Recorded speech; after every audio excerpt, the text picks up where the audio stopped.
Hi, welcome to Myers ASMR. How are you? Hey, shake that stress off. Let it go, let it go, let it all go. Hey, did you know that your emotion in the moment is literally letting you know what pathway you're on? Yeah, your emotion in the moment is literally letting you know what pathway you're on. Well, I thought I was on the sweet and spicy nuggets pathway from Popeyes, but this is what I got.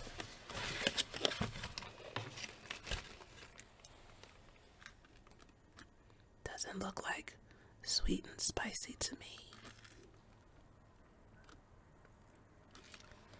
But I'm gonna still enjoy them, especially since I already had my own hot sauce.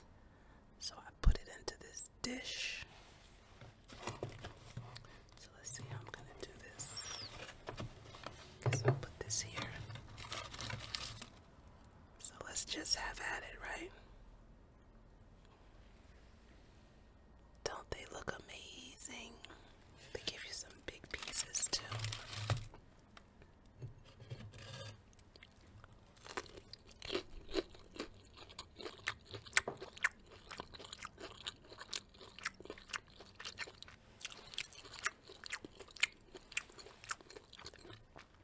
So good.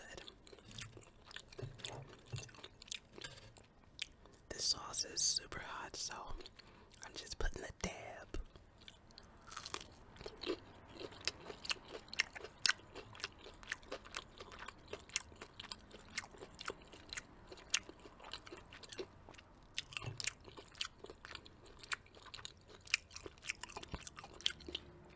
Now I know I have to check my food before I leave. Check the bags.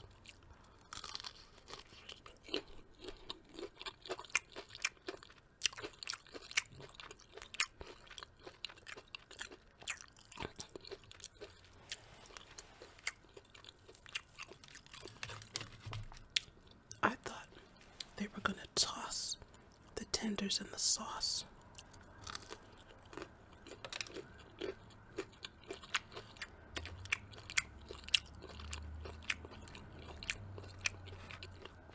That's why I didn't bother to look.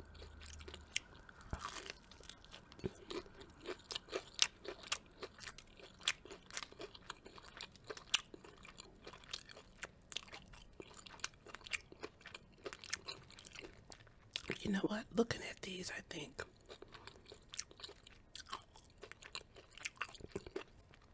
they gave me spicy tenders. I don't think she understood that I wanted them with the sweet and spicy sauce.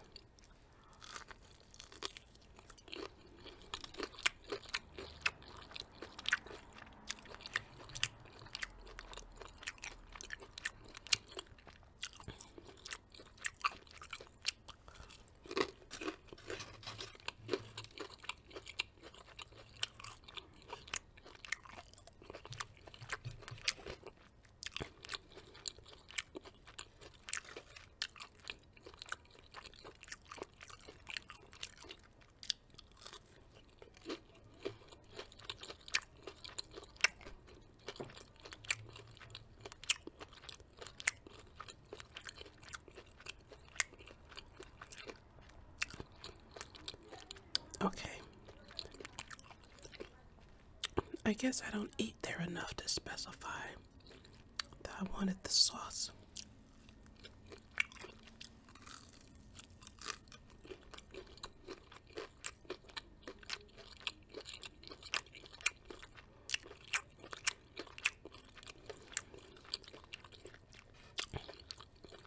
These are so good. And even though I can see the cayenne, I don't find them that hot.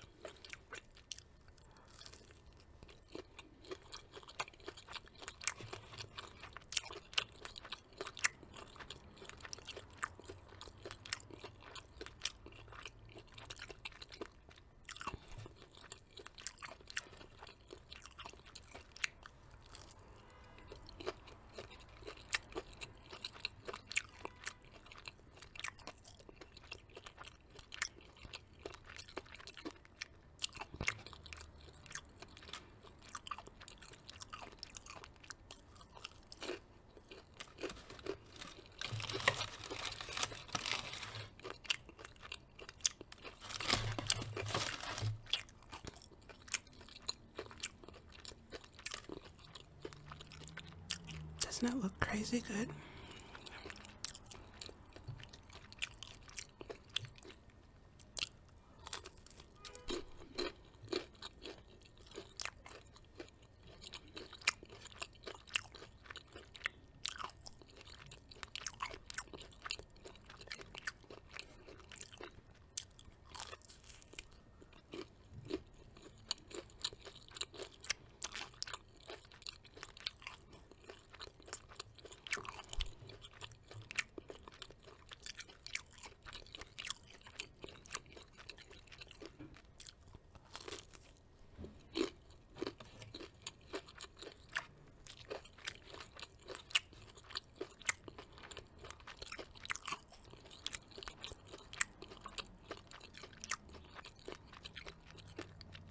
You like my nail polishes, Opie?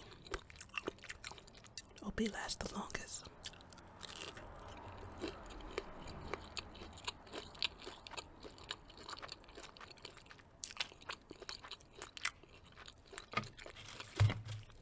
And it dries really fast.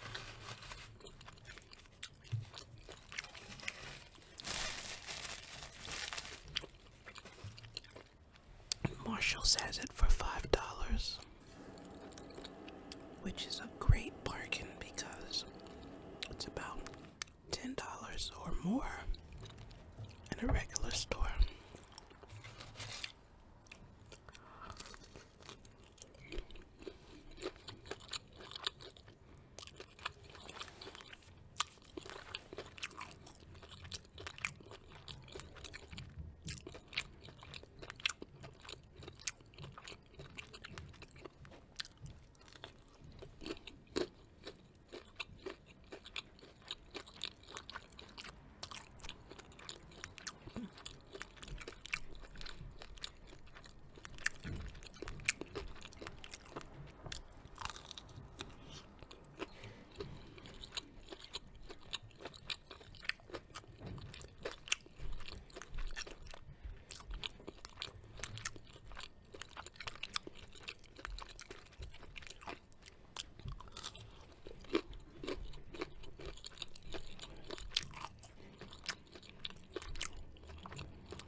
I'm moving towards a gluten-free diet, so that's a new road for me.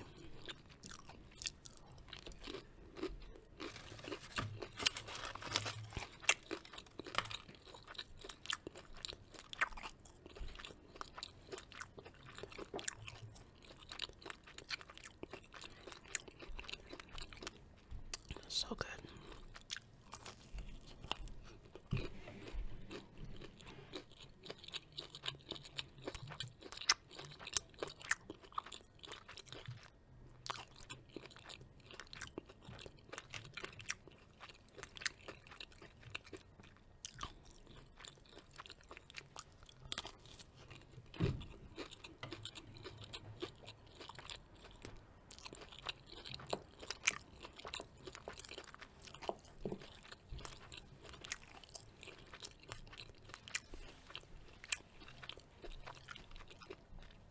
You like my jacket? It's Thrift.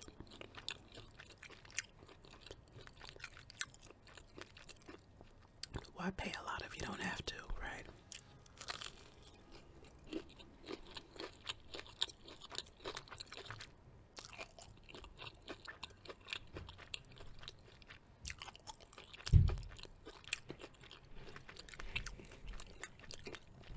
I think the word is out at work that I buy Thrift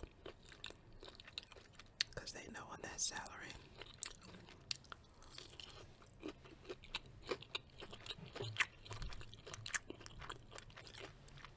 Not just that, I mean,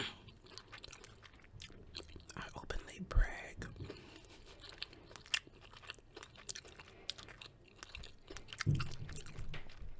If somebody says they like my outfit or whatever, my shoes, my bag, I am proud to say it's Thrift, baby.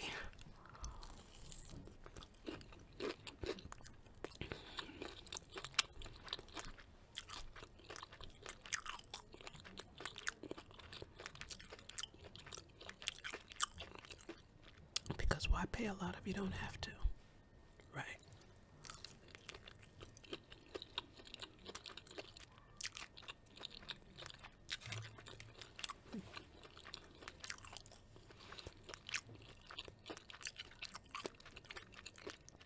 When I was coming up, poor people used to brag about how expensive something they bought was. Everybody knew they were living in the projects and making minimum wage, but they would brag about buying a Gucci bag, working all week to buy a handbag or some sneakers. I mean, that's that poverty mindset that we need to get away from. And I'm almost certain their children or nobody they knew had a Roth IRA or a college fund.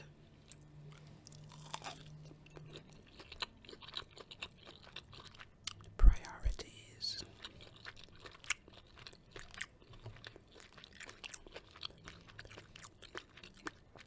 None of the conversations ever mentioned saving up to buy a house or for retirement or getting a degree. It was all about sneakers.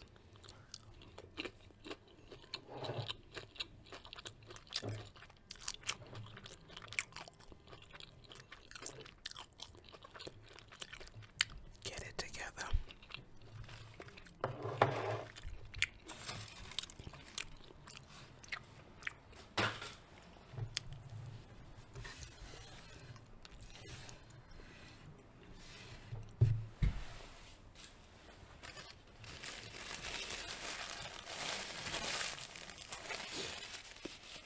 Yeah, it's a little spicy. That was delicious. It was just enough food. It was just enough.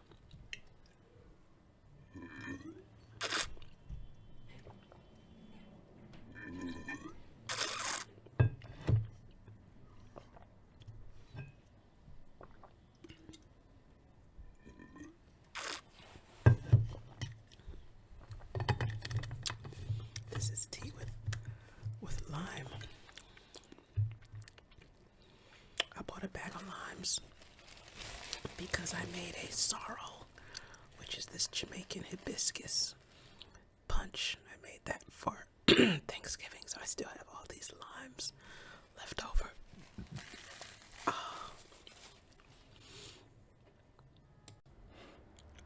Well, it's time for the next fun part of the video, where I get to read a little bit from The Great Gatsby. This is actually a great book. I hear there's a movie. Hopefully it's on Netflix so I can check it out. Oh, who saw that movie? It Ends With Us with Blake Lively. So good, so good. That movie should be like required watching for maybe schools to teach about how to recognize signs. Not even sure where I left off here.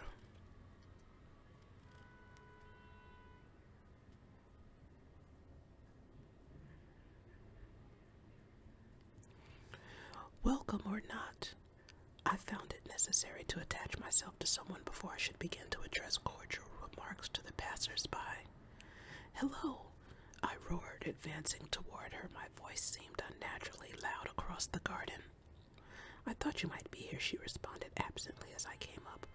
I remembered you lived next door, too. She held my hand impersonally as a promise that she'd take care of me in a minute and gave ear to two girls in twin yellow dresses who stopped at the foot of the steps.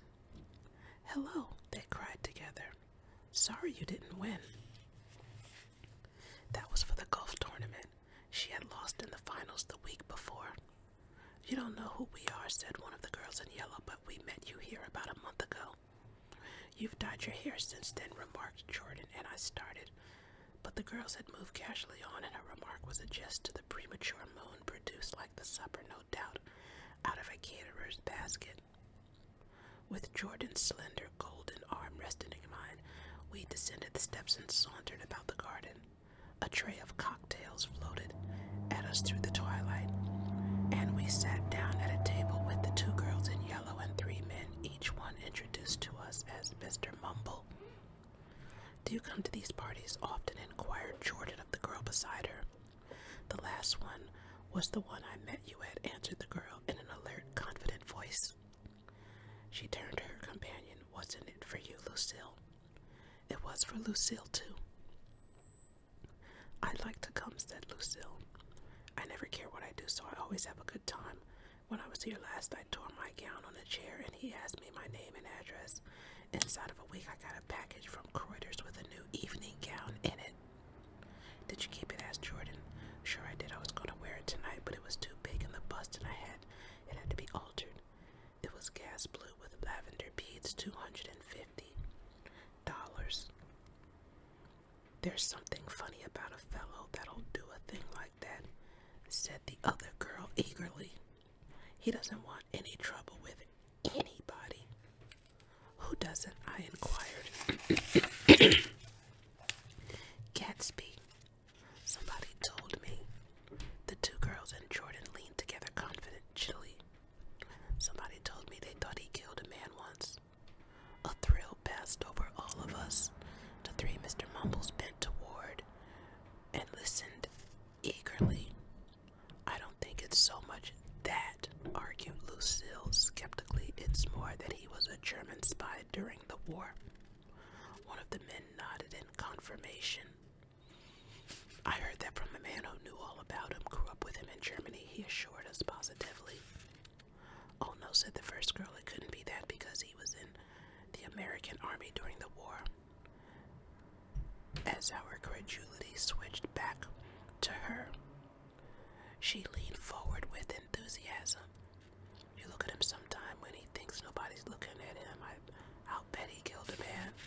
She narrowed her eyes and shivered. Lucille shivered.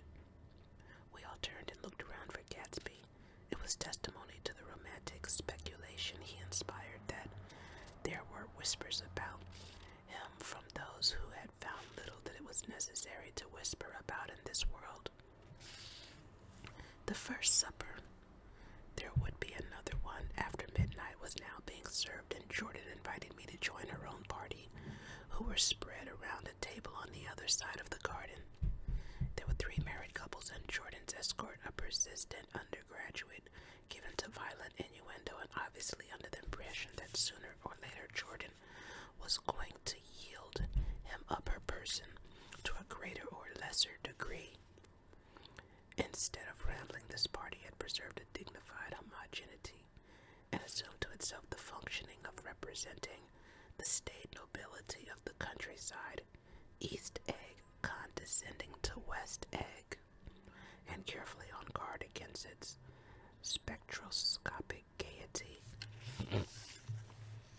"Let's go out," whispered Jordan, after a somehow wasteful and inappropriate half hour. "This is much too polite for me." We got up, and she explained that we were going to find the host. I had never met him, she said, and it was making me uneasy. The undergraduate nodded in a cynical, melancholy way. The bar, where we glanced first, was crowded, but Gatsby was not there. She couldn't find him from the top of the steps and wasn't on the veranda. On a chance, we tried an important-looking door and walked into a high Gothic library, paneled with carved English oak and probably transported complete from some ruin overseas. A stout, middle-aged man with enormous owl-eyed spectacles Rose was sitting somewhat drunk on the edge of a great table, staring with unsteady concentration at the shelves of books. As we entered, he wheeled excitedly around and examined Jordan from head to foot. "What do you think?" he demanded impetuously. "About what?" He waved his hand toward the bookshelves. "About that. As a matter of fact, you needn't bother to ascertain. I ascertain they're real. The books." He nodded. "Absolutely real. Have pages and everything. I thought they'd be a nice, durable cardboard. Matter of fact, they're absolutely real. Pages, and here, let me show you." Taking our skepticism for granted, he rushed to the bookcases and returned with volume 1 of the Stoddard Lectures. "See," he cried triumphantly, "it's a bona fide piece of printed matter. It fooled me. This fella's a regular Belasco. It's a triumph. What thoroughness, what realism. Knew when to stop to, didn't cut the pages. But what do you want? What do you expect?" He snatched the book from me and replaced it hastily on its shelf, muttering that if one brick was removed, the whole library was liable to collapse. "Who brought you?" he demanded. "Or did you just come?" "I was brought. Most people were brought." Jordan looked at him alertly, cheerfully, without answering. "I was brought by a woman named Roosevelt," he continued. "Mrs. Claude Roosevelt. Do you know her? I met her somewhere last night. I've been drunk for about a week now, and I thought it might sober me up to sit in a library." "Has it?" "A little bit. I think I can't tell yet. I've only been here an hour. Did I tell you about the books? They're real. You told us." We shook hands with him gravely and went back outside. There was dancing now on the canvas in the garden, old men pushing young girls backward in eternal, graceless circles, superior couples holding each other tortuously, fashionably, and keeping in the corners, and a great number of single girls dancing individualistically or relieving the orchestra for a moment of the burden of the banjo or the traps. By midnight, the hilarity had increased. A celebrated tenor had sung in Italian, and a notorious contralto had sung in jazz, and between the numbers people were doing stunts all over the garden, while happy, vacuous bursts of laughter rose toward the summer sky. A pair of stage twins, who turned out to be the girls in yellow, did a baby act in costume, and champagne was served in glasses bigger than finger bowls. The moon had risen higher, and floating in the sound was a triangle of silver scales, trembling a little to the stiff, tinny trip of the banjos on the lawn. I was still with Jordan Baker. We were sitting at a table with a man of about my age and a rowdy little girl who gave way upon the slightest provocation to uncontrollable laughter. I was enjoying myself now. I had taken 2 finger bowls of champagne, and the scene had changed before my eyes into something significant, elemental, and profound. At a lull in the entertainment, the man looked at me and smiled. "Your face is familiar," he said politely. "Weren't you in the 3rd Division during the war?" "Why, yes, I was in the 9th Machine Gun Battalion." "I was in the 7th Infantry until June 1918. I knew I'd seen you somewhere before." We talked for a moment about some wet, gray little villages in France. Evidently he lived in this vicinity, for he told me that he had just bought a hydroplane and was going to try it out in the morning. "Want to go with me, old sport, just near the shore along the Sound?" "What time?" "Any time that suits you best." It was on the tip of my tongue to ask his name when Jordan looked around and smiled. "Having a gay time now?" she inquired. "Much better." I turned again to my new acquaintance. "This is an unusual party for me. I haven't even seen the host." "I live over there." I waved my hand at the invisible hedge in the distance, and this man Gatsby sent over his chauffeur with an invitation. For a moment, he looked at me, as if he failed to understand. "I'm Gatsby," he said suddenly. "What?" I exclaimed. "Oh, I beg your pardon. I thought you knew, old sport. I'm afraid I'm not a very good host." He smiled understandingly, much more than understandingly. It was one of those rare smiles with a quality of eternal reassurance in it that you may come across 4 or 5 times in life. It faced, or seemed to face, the whole external world for an instant and then concentrated on you. With an irresistible prejudice in your favor, it understood you. Just so far as you wanted to be understood, I believed in you as you would like to believe in yourself, and assured you that it had precisely the impression of you that at your best you hoped to convey. Precisely at that point it vanished, and I was looking at an elegant young roughneck a year or 2 over 30 whose elaborate formality of speech just missed being absurd. Sometime before he introduced himself, I had got a strong impression that he was picking his words with care. Almost at the moment when Mr. Gatsby identified himself, a butler hurried toward him with the information that Chicago was calling him on the wire. He excused himself with a small bow that included each of us in turn. "If you want anything, just ask for it, old sport," he urged me. "Excuse me, I will rejoin you later." Don't you just love good writing?